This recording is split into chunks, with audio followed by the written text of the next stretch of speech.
Le tournant de l'année a promis d'être une célébration inoubliable pour une famille longue. Pendant des jours, l'hôtesse a dédié le corps et l'âme, ainsi qu'un investissement considérable, pour créer une nuit parfaite, où chaque détail était impeccable. Mais un geste de Sogra calculé était suffisant, qui a présenté en public la fille dans un simple tablier battu tout en distribuant des bijoux précieux aux autres, de sorte que l'humeur du groupe s'est transformée en un silence vif, interrompu uniquement par le bruit des plats enlevés de la table. Imaginez les amis, un souper du Nouvel An méticuleusement planifié, avec décoration de magazine, menu sophistiqué et une table qui débordait. C'était la chance de Daisy de prouver une fois pour toutes qu'il méritait sa place dans cette famille, en particulier aux yeux d'Antonina Vitorovna, une mère, qui depuis le début l'a traitée avec un dédain mal déguisé. Après tout, après 5 ans de mariage et la conquête de son propre appartement, financé par beaucoup d'efforts, il était temps de montrer qu'elle et Constantin n'étaient pas seulement un couple stable, mais un exemple de succès. « Êtes-vous sûr de réaliser ?» a demandé le mari sceptique, lorsqu'elle a annoncé l'idée d'accueillir la fête pour 15 personnes. « Bien sûr que je donne, » a déclaré Margarida avec un sourire confiant. « Ce n'est pas tous les jours que nous ferons quelque chose comme ça. » En fait, la motivation est allée bien au-delà d'une simple réunion, c'était une question de fierté. Et elle ne mesurait pas les efforts, ni les ressources, afin que tout soit sorti comme prévu. Dans les jours précédant la célébration, la Margarida est devenue une machine à productivité. Des listes sans fin, des achats approfondis, des recettes testées et tasées. Constantin a offert de l'aide, mais la plupart de son poids est tombé sur ses épaules. Pourquoi ne commandons-nous pas le dîner dans un restaurant ? A-t-il suggéré, inquiet de la fatigue de sa femme. Pas question, était la réponse ferme. Tout doit être fait maison, fait par moi. Elle savait que sa mère dans la manivelle, avec son œil clinique, remettrait en question l'origine de chaque assiette, et Daisy voulait pouvoir répondre avec sa tête haute, c'est moi qui me préparais du début à la fin. À la veille de la nouvelle année, elle s'est réveillée avant le lever du soleil. La journée serait intense, cuite au four, ajustements finaux en décoration, le dernier touche les plats qui pourraient être préparés à l'avance. C'est dans cette course que le téléphone a sonné. C'était Antonina Vitorovna, avec sa froideur habituelle. « Rita, juste pour confirmer, à quelle heure devons-nous aller ? Et que servez-vous de plat chaud ? Constantin déteste le poisson depuis l'enfance. J'espère que vous n'avez pas oublié. » Daisy ferma les yeux un instant, contenant l'irritation. À 7 ans, comme convenu. Et ne vous inquiétez pas, nous aurons des rouleaux de viande et de poulet rôti. Pas de poisson. Un silence inconfortable, suivi d'un « jusqu'à bientôt » sec, sans place pour les répliques. À 7 ans, tout était impeccable. La table affichait une variété de salades, des entrées, 2 options de plats chauds, des desserts qui ressemblaient à une confiserie de luxe, même des biscuits au gingembre axés sur le glaçage royal, dignes de couvertures de magazines.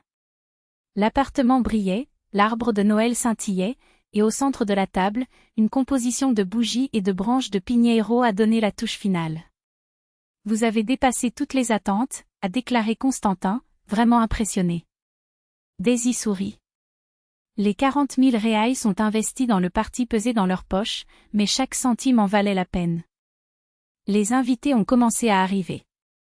Tout d'abord, les parents de Constantin. Antonina Vitorovna a parcouru la pièce avec un look évaluant sans même émettre de commentaires. Puis vinrent les autres, la sœur de son mari avec sa famille, ses cousins, ses oncles, un flot de parents éloignés. Le dîner a commencé dans une humeur détendue. Les compliments au plat ne se sont pas arrêtés. Constantin regardait sa femme avec admiration, tandis que Daisy a finalement ressenti le poids des derniers jours à se dissiper.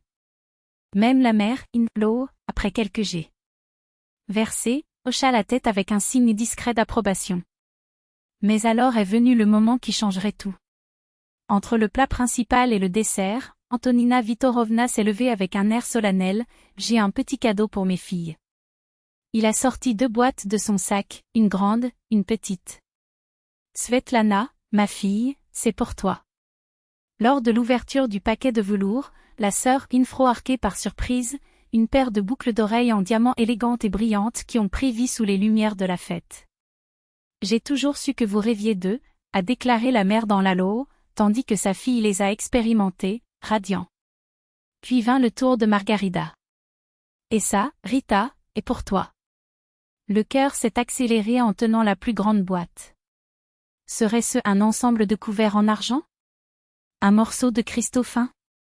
Mais en s'ouvrant, il est tombé sur un tissu délavé et délavé, avec des taches que ni le temps ni le lavage ne pouvaient effacer. C'est mon tablier, a expliqué Antonina avec un sourire ironique. Je l'ai utilisé lorsque vos frères, dans les foies, étaient petits. Je pensais que cela vous servirait, après tout, j'adore cuisiner, non? Le silence qui s'est installé était assourdissant. Tous les yeux ont sauté entre les boucles d'oreilles scintillantes dans les lobes de Svetlana et le tissu sauté entre les mains de Daisy. Merci, murmura-t-elle, sentant sa gorge se resserrer et son visage brûle. Il se leva lentement, tenant toujours le « cadeau », et est allé au poêle. Il a éteint sa bouche un par un, où il reposait la dernière vague de plats, un canard farci de pommes et un rôti de recette héritée de sa grand-mère. « Rita, qu'est-ce que tu fais ?» demanda Constantin, étonné. Elle n'a pas répondu. Il a commencé à collecter méthodiquement des salades, des entrées, en gardant tout dans des pots en plastique. Que se passe-t-il? Son mari a insisté, cette fois d'une voix plus forte. Margarida s'arrêta, regardant sa mère dans l'halo. J'ai préparé un dîner du Nouvel An pour 15 personnes. J'ai dépensé 40 000 reais. Ta mère a présenté à sa fille des boucles d'oreilles en diamant et, pour moi, j'ai donné un chiffon d'occasion. J'ai tourné la cuisinière et je garde la nourriture. C'est tout. Constantine a mentionné intervenant, mais le look d'une mère lui suffisait de s'asseoir à nouveau, silencieux. Le geste était la goutte d'eau. Margarida a continué à se taire de la table, tandis que les invités, paralysés, regardaient la scène. Jusqu'à ce qu'Antonina Vitorovna ait brisé l'impasse. Alors? La question s'est arrêtée dans les airs, lourde, sans réponse. Parce qu'au fond de tout le monde le savait, certaines infractions n'ont pas besoin de mots pour blesser. Et d'autres ne méritent même pas d'explication. Est-ce à cause des infractions enfants? Quelle ingratitude! Svetlana a pris les boucles d'oreilles avec un geste lent, la voix basse mais ferme. C'était mal, maman. Très mal. Qu'est-ce qui n'allait pas? Antonina Vitorovna a cambré ses sourcils, difficile. J'ai donné ce que j'ai trouvé nécessaire. Sergueï vous avait promis une chose pratique pour Arita. Une chose pratique utilisée, a déclaré quelqu'un dans la famille, avec un ton acide. C'est alors que Pavel Borisovitch, le père de Constantin, toujours silencieux et éloigné des différends familiaux, s'est soudainement levé. Toute la pièce se figea. Antonina, sa voix coupe comme une lame. Vous avez dépassé toutes les limites. Rita a consacré le temps, l'effort, l'affection pour que nous ayons tous passé une nuit spéciale, et vous l'humiliez. Je n'ai humilié personne. Antonina Vitorovna en flammes, ses mains crispent sur la table. Ma fille et moi avons une relation spéciale. Et quelle relation est-ce que vous avez avec votre fille in-law? Pavel Borisovitch n'est pas retourné. 5 ans de critiques, overult, et aujourd'hui vous avez décidé de montrer à tout le monde quelle est sa place dans cette famille? Peut-elle servir avec un vieux tablier, tandis que sa fille brille avec des diamants? Le visage d'Antonina Vitorovna brûlait. N'ose pas me parler sur ce ton. Oui, dit fermement le mari. Parce que je suis dégoûté de vos jeux. Ses yeux ont trouvé ceux de Margarida, qui tenait toujours le récipient avec la salade paralysée. Rita. Pavel s'est approché. Je vous demande de ne pas sauver NAD. Et je demande le pardon pour ma femme. Margarida hésita, regardant son mari. Et toi, Kostia? Sa voix tremblait mais pas de faiblesse. Serez-vous à nouveau silencieux? Tous les regards se sont tournés vers Constantin. Il se leva lentement, se dirigea vers sa mère, avec un calme qui s'est surpris, a dit. Maman, tu dois vous excuser auprès de Rita.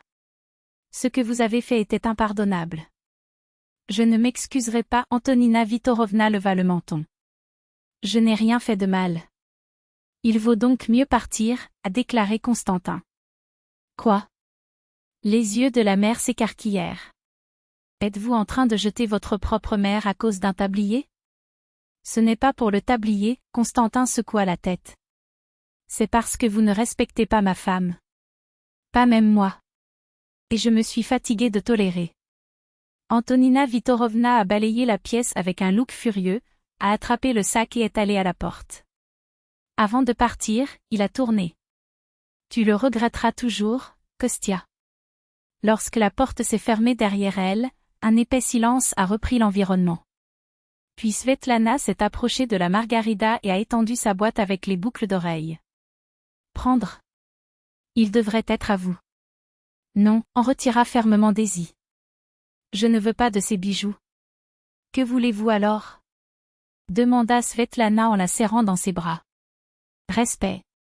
Sa voix n'a pas hésité. Et je le mérite. Et tu l'as? Svetlana la resserra plus fort. Désolée d'avoir permis à cela de durer si longtemps. Avec le départ d'Antonina Vitorovna, l'air dans la pièce semblait se soulager. Pavel Borisovitch leva un toast à Daisy. Ses talents culinaires ont été célébrés, et la fête a suivi, plus sincère, plus chaude. Sans l'ombre oppressive de la mer dans l'halo, tout le monde a respiré plus librement. Plus tard, lorsque les invités étaient partis, Constantin a aidé Margarida à ranger la table. Désolé, murmura-t-il. Pour ne pas être de votre côté auparavant. Pourquoi avez-vous si peur d'elle? Daisy le regarda. Constantin soupira. Ce n'est pas la peur. C'est habitude. Elle a toujours été une force dominante. Mon père a cédé, je me suis habitué à cela aussi. Il s'arrêta. Mais aujourd'hui, je comprends que c'est faux. Et maintenant? Maintenant, ta voix a gagné de la fermeté. Tout sera différent. Je ne lui permettais plus de la traiter. Pas même moi. Et il a accompli le mot. Au cours des mois suivants, la relation avec Antonina Vitorovna était tendue. Elle a essayé de récupérer l'ancien contrôle, mais a heurté la détermination de son fils. Constantin était irréductible, soit le respect de la Marguerite, soit la distanciation. Et à la surprise de tous, il a reçu un soutien inattendu, Pavel Borisovitch, qui pour la première fois depuis des décennies a commencé à imposer ses limites à sa femme. Ce fut un choc pour Antonina Vitorovna. « Tu ne m'aimes plus ?» Elle a demandé à son mari avec des larmes aux yeux. « J'adore ça », a déclaré Pavel, serein. Mais aimer ne signifie pas d'accord avec tout, surtout quand vous vous trompez. 6 mois plus tard, comprenant déjà que ses anciennes tactiques ne fonctionnaient plus, Antonina Vitorovna est apparue chez Margarida lorsqu'elle était seule. « Puis-je entrer ?» Il a demandé, avec une incertitude qui n'était pas habituelle. Daisy ouvrit la porte en silence, la regardant. « Je… » Antonina Vitorovna avala fort, les mots pesants comme le plomb. « Je suis venue pour m'excuser. Ce que j'ai fait le soir du Nouvel An était cruel. Injuste. » Margarida croisa les bras. « Pourquoi as-tu fait ça? Qu'est-ce que je t'ai fait ?» La belle-mère a coulé dans un fauteuil, ressemblant soudainement à une femme fatiguée, pas à la matriarche implacable habituelle. « Rien. Vous n'avez rien fait. » Il soupira. « J'avais peur de perdre mon fils. Je pensais que tu le sortais de moi, et j'ai essayé de prouver qu'il y avait encore du pouvoir. » Il secoua la tête. C'était mesquin. Pathétique. Et pourquoi avez-vous décidé maintenant de vous excuser?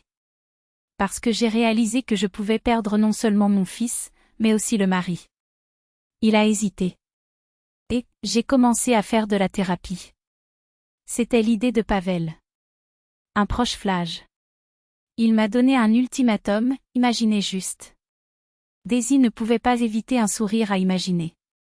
Ancre le père in l'eau, toujours aussi réservé, plantant enfin ses pieds sur le sol. Et qu'a dit le psychologue? Beaucoup. Antonina Vitorovna soupira. Surtout que nous, les parents, insistons pour contrôler leurs enfants même lorsqu'ils sont déjà adultes. Et que cela les détruit. Il s'arrêta. Je ne te demande pas de me pardonner maintenant, mais, je voudrais recommencer. Si vous le permettez. Daisy la regarda pendant un long moment, pesant chaque mot. D'accord, dit-il finalement. Essayons. Dans une seule condition, a-t-il ajouté fermement. Pas de manipulation. Sans humiliation.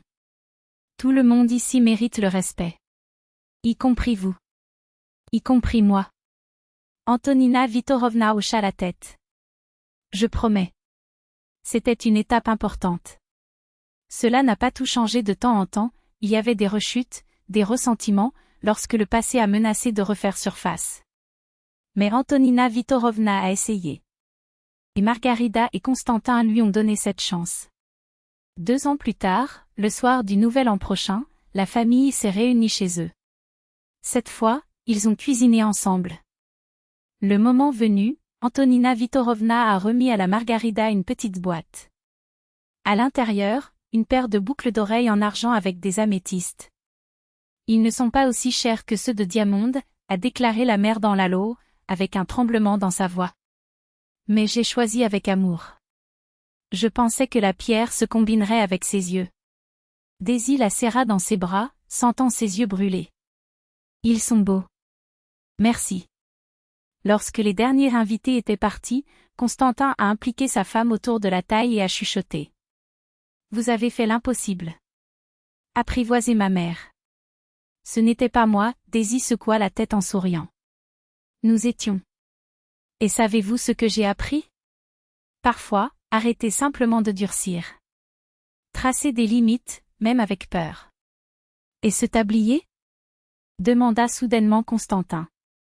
Jouez loin? Daisy rit. J'ai gardé. Dans le garde-manger. Ses yeux brillaient. Un jour, je raconterai cette histoire à nos enfants. Pour savoir, n'importe quelle situation peut changer si nous avons le courage de ne pas se taire quand ils nous blessent. Ils y sont restés près de la fenêtre, regardant les lumières de la ville briller la nuit. Pas comme des victimes, pas comme des ennemis. Mais en tant que famille, imparfaite, oui, mais libre. Et pour la première fois depuis longtemps, la nouvelle année semblait vraiment nouvelle. Et là, embrassés par le silence de la nuit, ils ont réfléchi à la façon dont un seul incident douloureux, et un seul geste de courage, pourrait réécrire un destin entier. Parce que la vraie famille n'est pas celle qui ne se soutient jamais, ne trébuche jamais, ne fait jamais de mal. C'est celui qui, même avec les cicatrices montrant, choisit de se lever, transformant chaque conflit en une étape en quelque chose de plus grand, le respect qui survit aux tempêtes. Le tablier usé est resté accroché au garde-manger comme une relique silencieuse. Pas comme une ombre du passé, mais comme preuve que certaines histoires n'ont pas besoin d'être effacées, juste surmontées. Et ils, les mains entrelacées et leurs yeux fixés à l'horizon éclairé, n'étaient plus les mêmes qu'ils sont entrés cette année-là. Ils étaient plus forts. Plus sages. Et surtout, enfin libres d'écrire les pages suivantes, ensemble.